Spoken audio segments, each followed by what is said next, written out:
Shalom, selamat pagi Bapak Ibu yang terkasih di dalam Kristus Yesus. Kembali firman menyapa dari gereja HKBP Petojo datang ke hadapan Bapak Ibu sekalian. Oleh sebab itu, mari kita berdoa. Terima kasih Tuhan di pagi yang indah ini, oleh karena anugerah dan cinta kasih-Mu, kami bisa kembali menyapa Tuhan. Oleh sebab itu ya Tuhan, biarlah dalam sapaan firman-Mu yang akan kami dengar, yang akan kami perbuat, itulah yang menjadi kekuatan kami melangkah bersama-sama dengan Tuhan. Berfirman-Lah Tuhan, karena kami siap mendengar, kami siap merenungkan, dan kami siap melakukannya di dalam kehidupan kami. Dalam nama anak-Mu Yesus Kristus, kami berdoa. Amin. Firman Tuhan di pagi yang indah ini terambil dalam Kitab 1 Petrus pasal yang keempat, dimulai dari ayat yang ke-12 sampai dengan ayat yang ke-13. Demikian firman Tuhan. Saudara-saudara yang kekasih, janganlah kamu heran akan nyala api siksaan yang datang kepadamu sebagai ujian. Seolah-olah ada sesuatu yang luar biasa terjadi atas kamu. Sebaliknya, bersukacitalah sesuai dengan bagian yang kamu dapat dalam penderitaan Kristus, supaya kamu juga boleh bergembira dan bersukacita pada waktu Ia menyatakan kemuliaannya. Demikian firman Tuhan. Saudaraku yang terkasih dalam Kristus Yesus, kalau kita sering menonton film, contohnya film On the Spot, tentunya kita melihat bagaimana penderitaan itu adalah bagian dari kehidupan kita. Tidak ada manusia yang tidak pernah menderita. Semuanya pernah menderita. Oleh sebab itu, dalam sebuah sesi, sebuah film tersebut digambarkan ada 7 kematian yang paling mengerikan di dalam versi On the Spot.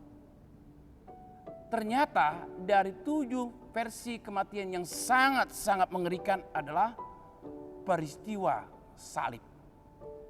Kita lihat, hukuman mati melalui kayu salib itulah hukuman yang tertinggi bagi bangsa Romawi. Kita lihat juga dalam peristiwa kematian Yesus. Ia mengalami penyiksaan yang luar biasa. Ia juga mengalami cambukan yang luar biasa. Ia juga mengalami yang namanya penderitaan yang luar biasa secara jasmaninya. Apa itu? Ia diseret di tengah jalan, ia dipermalukan, bahkan juga ia juga harus mengalami penyistaan yang sangat luar biasa. Dia memikul salibnya dan akhirnya dia juga harus mati di kayu salib tersebut. Sekarang bagaimana kita memaknai hal yang tersebut? Tentunya makna yang kita maknai adalah peristiwa kematian itu mungkin bagi kita tidak akan kita bisa terima ketika kita juga akan mengalami hal itu. Tetapi justru disinilah yang harus kita lihat, bahwa selama kita hidup di dunia ini, kita tidak akan terlepas dengan yang namanya penderitaan, pergumulan, permasalahan. Selama kita hidup di dunia ini, kita tidak akan pernah lepas dengan berbagai persoalan kehidupan. Demikian juga selama hidup kita di dunia ini, kita akan terus mendapatkan pergumulan dan permasalahan. Tetapi kita harus ingat dan yakin dan percaya, pengharapan kita itu tidak pernah sia-sia.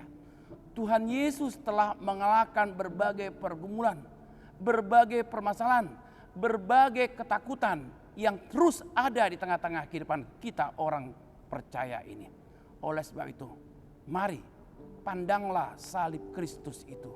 Mengapa demikian? Karena justru ketika kita memandang salib Kristus itu, kita tahu Yesus telah mengalahkan penderitaan.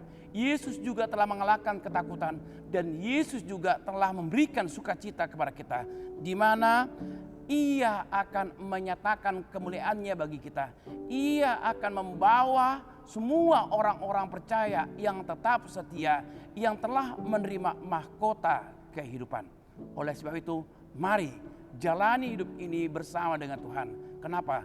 Karena ketika kita menyerahkan semua pergumulan hidup ini bersama dengan Tuhan, tentunya kita akan mendapatkan kemenangan, kita akan mendapatkan sukacita, kebahagiaan, dan kita akan mendapatkan bagaimana penyertaan Tuhan itu tetap ada di tengah-tengah kehidupan kita. Kiranya Tuhan Yesus memberkati. Amin. Kita berdoa. Terima kasih ya Tuhan, sabda firman-Mu telah membuka hati dan pikiran kami. Terlebih di balik peristiwa penderitaan, pergumulan, sakit, penyakit, demikian juga berbagai ketakutan kehidupan oleh karena masalah ekonomi. Tuhan tetap ada dan Tuhan tetap mau mendengarkan berbagai keluh kesah kami. Dan Tuhan juga mau menopang beban kehidupan kami. Dan Tuhan juga tetap setia mengajak kami untuk tetap bersabar, untuk tetap berpegang teguh pada Injil keselamatan yang dari Tuhan. Teguhkan iman percaya kami Tuhan. Berkati anak-anak kami, berkati pemulihan kesembuhan dari tubuh kami yang lemah, tubuh yang penuh dengan berbagai pergumulan. Dan kami percaya Tuhan juga senantiasa mau mendengarkan segala doa dan permohonan kami. Terpujilah nama-Mu, dalam nama anak-Mu, Yesus Kristus, kami berdoa. Amin. Tetaplah berpegang dan berpengharapan kepada Kristus, karena Yesus telah mengalahkan berbagai pergumulan, penderitaan, ketakutan dunia.